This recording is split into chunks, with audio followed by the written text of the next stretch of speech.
Hello everyone, it is Erin Floto here, and today I am talking time management. And I am going to be talking about 10 different time management techniques and how I am going to implement them in September. So basically, I am going to do the time management trials, which is going to be a series on YouTube over September and October, where I try these time management techniques, record myself, and then share my experience with all of you. That's to say, these are going to be my personal views on these time management techniques, but I'm hoping to shed some light on each of them. That way you can kind of trial and error for yourself to see what works for you as well. So I'm going to be talking about 10 different time management techniques that you could do as well. So in this video, I'm just going to go over each of the time management techniques, and then in a series of videos, I am going to kind of put myself through the paces with each of these techniques and give you some ins and outs of how I felt about them, things that are pros and cons about each of them, and try to describe it so that you can find out if that would work for you. So here are the 9 time management techniques plus one that I added. I got this particular list from the University of St. Augustine for Health Sciences. So if you want some more information about it, I will go ahead and link that down below. But I am basically going to use that blog post to inform you about these different time management techniques that are listed here.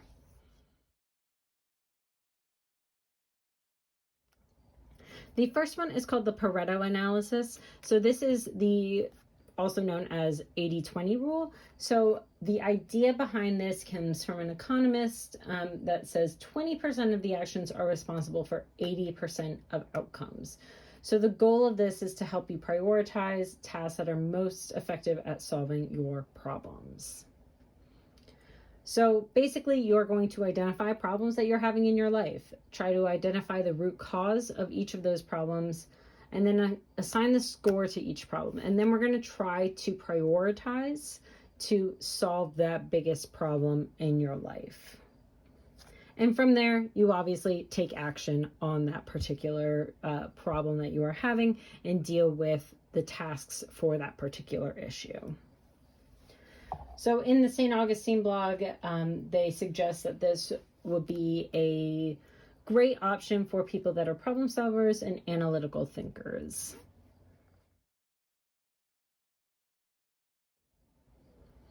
Number 2 is the pomodoro technique. So this is working in intervals.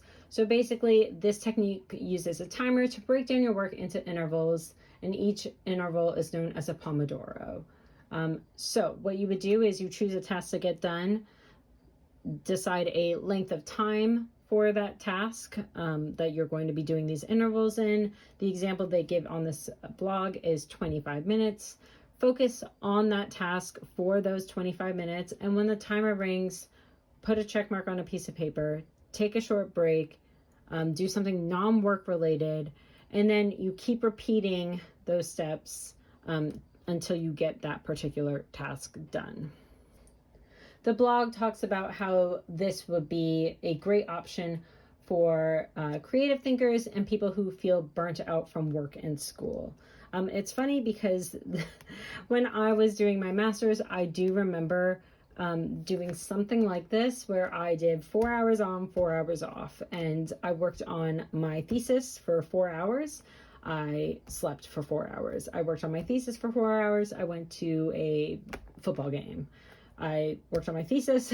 So I did my entire life based on that type of intervals. And 4 hours was the really good time for me. I would get up once an hour to walk around, but 4 hours was really when my mind was shot after that, and I needed a long break to be able to do that. So it's funny that I was doing this before I knew what time management techniques there were.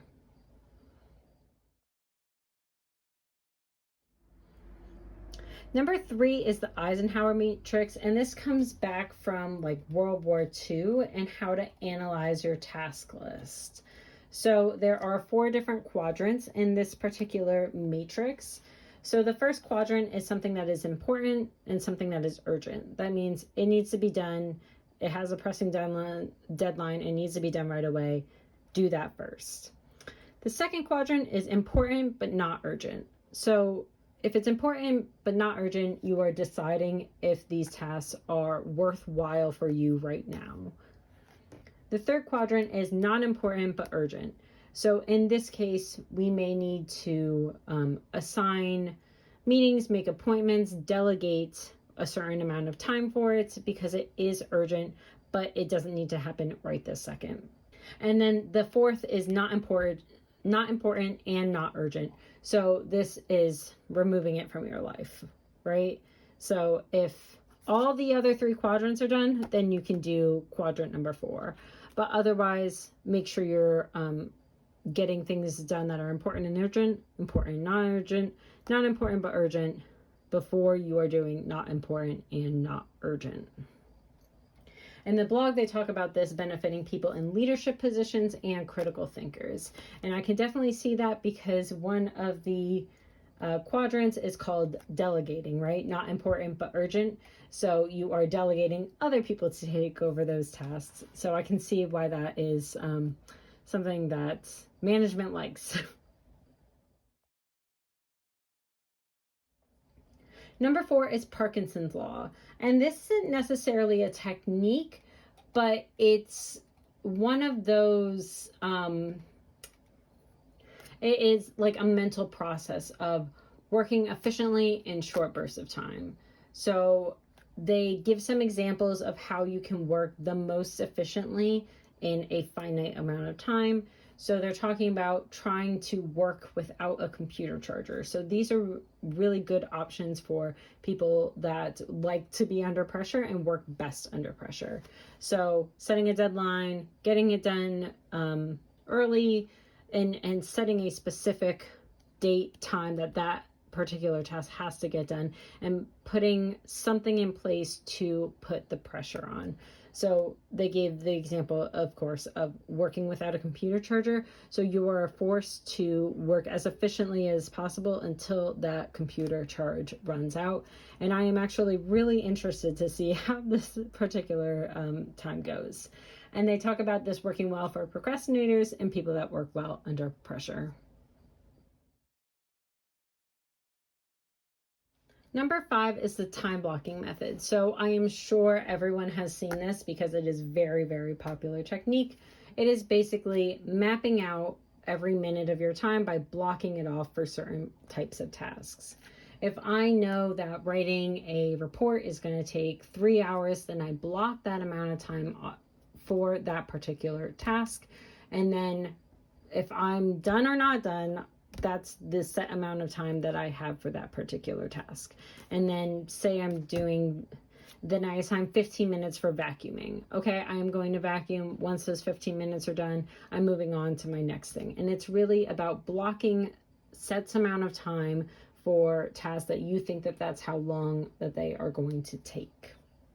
They do suggest adding in some like buffer times between each of your time blocks to allow for different adjustments. So say you set 3 hours to work on that report, and it's going to actually take you 3.5 hours. So maybe you set a time block for 3 hours, give yourself an hour break or buffer time in between before you set the next activity. So definitely having those little bit of voids there. I know when a lot of people do time blocking, when they set that like little buffer time, they often do so for your 5-10 minute tasks, things that don't take up a lot of time but still need to get done. So they'll work on those if they don't need that buffer time. They talk about this working well for working students or parents and analytical thinkers.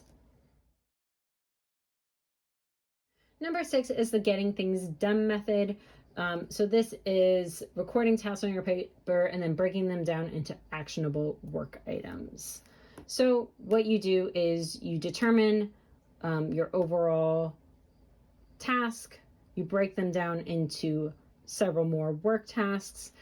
For example, if you are doing the laundry is a full process, right? But doing the laundry will mean that you are taking laundry out of the dryer, you are moving from the washer to the dryer, you are moving new items into the washer, you are folding the items from the dryer, right? So there's different steps involved when it comes to doing the laundry.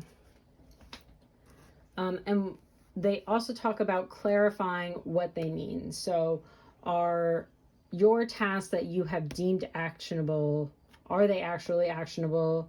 Can you ignore it for now, or can you delegate it, or can it be set aside entirely? So it's trying to find out, okay, so here's all the tasks that you do for this particular activity. What items actually need to get done? A good example would be for filming. I have to film the content, edit the content, do the thumbnail, write the description, schedule the video. But under all of those, I do have other things as well. When I am filming, I mean, I don't do this because I'm too lazy, but you're filming your major thing and you're filming any B-roll that you want to do. When you're editing, you are editing your actual video, but you are also looking for background music. You are also looking for things that you can insert, little clips that you insert, things like that. When you're writing the description, not only are you writing the description, but you're also putting timestamps in your video. You add hashtags to the video to get it seen for SEO and all that kind of stuff. So there are different things that you can do when it comes to that. And are all of those items absolutely necessary? For example, what I do is I don't write my hashtags every time. I copy and paste from a previous video, and then I just edit a few at the end. So that they are more reflective of that particular video. So these are some streamlined things that you can do for that particular thing. So it's really about getting things down to the anatomical habits and then working out which of those are actually necessary to the process or not.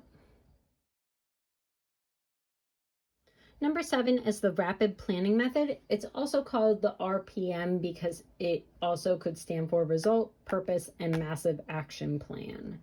So this was done by a motivational speaker.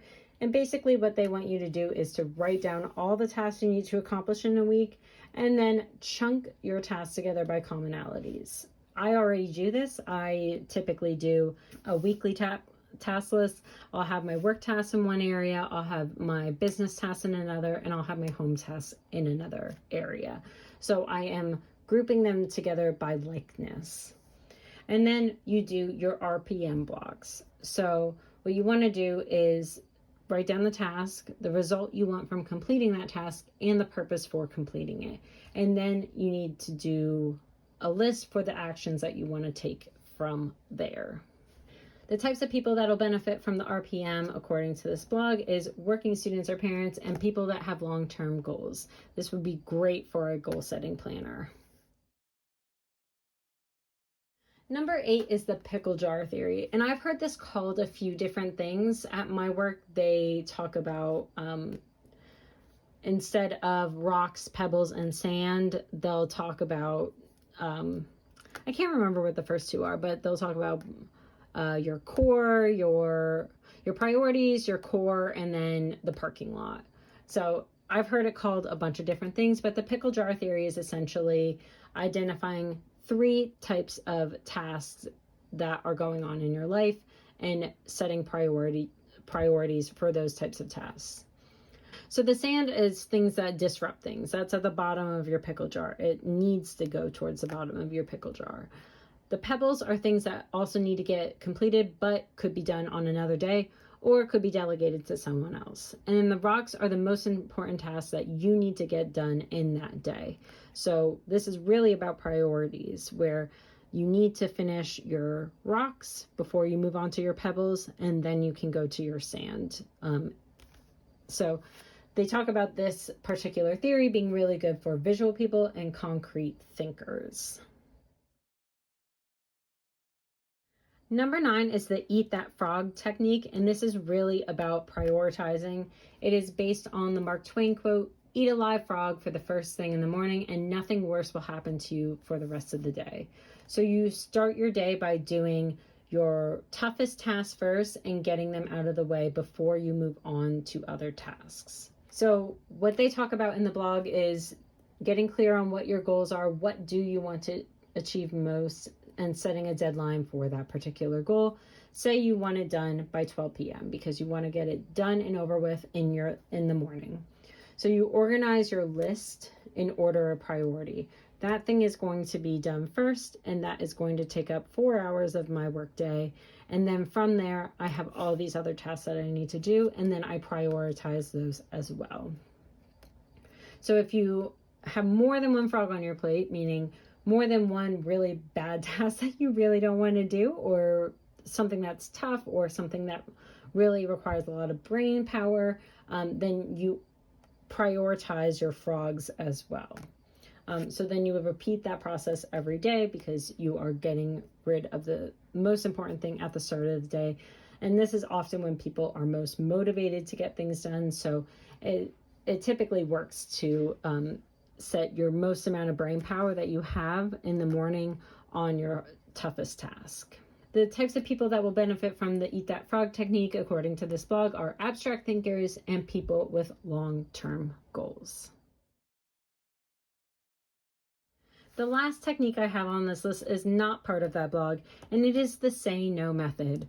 So the most efficient thing that you can do for yourself is to say no to tasks that don't need to get completed.